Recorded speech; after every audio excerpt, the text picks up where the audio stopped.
Hey everybody, it's Abishur Prakash here, or Mr. Geopolitics. There's a lot of confusion right now as to what Trump is doing with tariffs, specifically on Canada and Mexico. In February, Trump announced 25% tariffs on Canada and Mexico. Within 24 hours, Trump delayed those tariffs by a month. Now, a month later, at the beginning of March, Trump said in the Oval Office, there's no room for discussion. Canada and Mexico haven't done enough on fentanyl, on immigration, and the 25% tariffs on all Canadian and Mexican imports, with the exceptions having to do with energy, would be put into place. And then, within 24 hours of that statement, the US decided to give exemptions to all imports from Canada and Mexico under the USMCA, under the successor to NAFTA. So majority of trade between the US, Canada, and Mexico is still tariff-free. The 30-day exemption was given, pushing things back until April 2nd. This has created a lot of confusion in the minds of American businesses, global businesses, and governments everywhere as to what is Trump doing. Is he backtracking? Is he doing a 180, a U-turn? Is he watching the markets? Is the US unsure of what to do on trade? And while there may be some truth to all of these separate points, there's another possibility, another strategy, which hasn't gotten enough spotlight, which is that in this flurry of tariff confusion, Trump just did a bait and switch. In the last 48 hours ago, Canada and Mexico were fighting with Trump to remove all the tariffs. 48 hours later, Canada and Mexico are fighting with Trump to figure out which goods are exempt from tariffs. Now think about this for a moment. Within 48 hours, tariffs have become the new status quo. Canada and Mexico are not fighting with Trump necessarily to remove all the tariffs. They've accepted that a trade war has begun. So Trump now is in a different position. Trump has put the tariffs into play and has put the tariff foundation into play very quickly, to the surprise of many. So Trump is not doing a U-turn. Trump has changed and pulled the rug from underneath the feet of Canada and Mexico. What this means is that Trump can now build on these tariffs. Trump can now decide how to use the 25% tariffs on Canada and Mexico, where to take them, how to expand the scope, etc., etc. So once again, this is a bait and switch. Just a short time ago, these three countries were fighting over why tariffs had to be imposed in the first place. Canada and Mexico were trying hard to convince Trump that tariffs were not needed. Very short time later, all three countries are accepting that tariffs are the new status quo, and that the reality now, the negotiation now, has to be about what tariffs will be in place, how trade will function with tariffs, and what specifically Canada and Mexico will do in terms of retaliation. So this has set the ball rolling in a new direction, to the surprise of many, very quickly, without a lot of people realizing what's happened.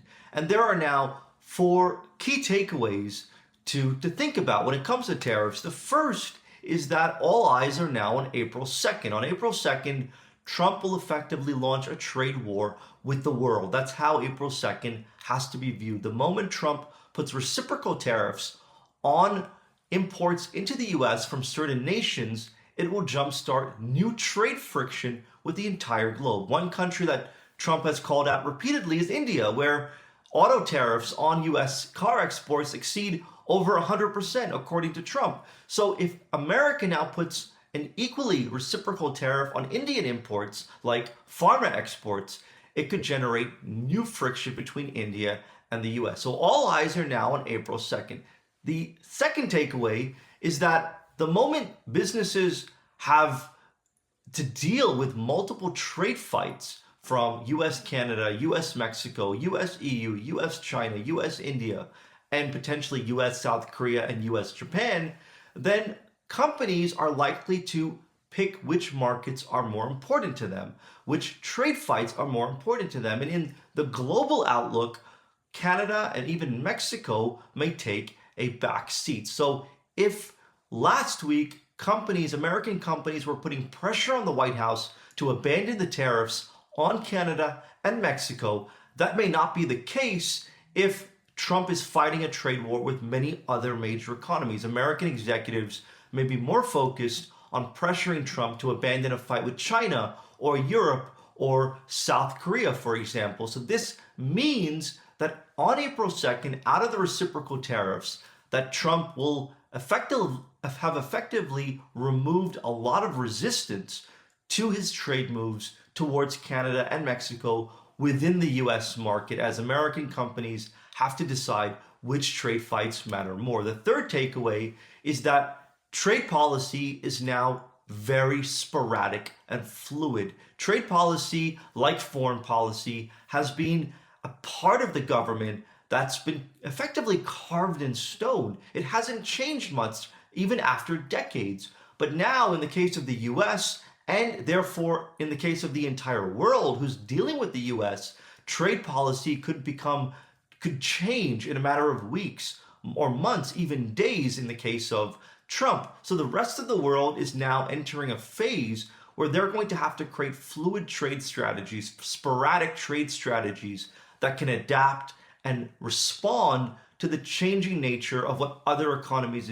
are doing. In this case, what Trump is doing with America first, but likely what other countries will do next on trade too. And the fourth takeaway is that Trump is not going to use this new tariff foundation, especially towards Canada and Mexico, just by leaving the ground as it is. Trump is going to approach this new status quo from the position of leverage, and Trump is likely to use the 25% tariffs as a foundation to do a lot more, whether this means tariff stacking, whether this means expanding the purview of the tariffs, like Trump calling out Canadian dairy tariffs on US exports, Trump threatening to impose tariffs on Canadian dairy, on Canadian lumber, on Canadian aluminium, on Canadian steel.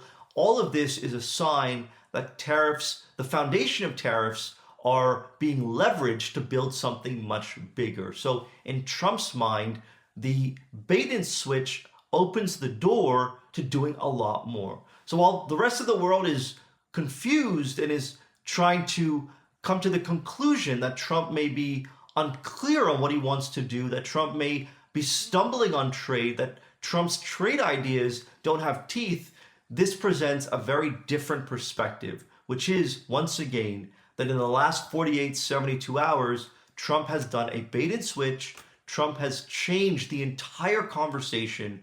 Trump has changed the entire state of play away from whether tariffs should be implemented towards, okay, tariffs are here. What does the US, Canada, and Mexico do now? This is the big shift in the past 48 to 72 hours that a lot of folks are missing. I hope you resonated with today's video insight. Leave your comments below and talk soon.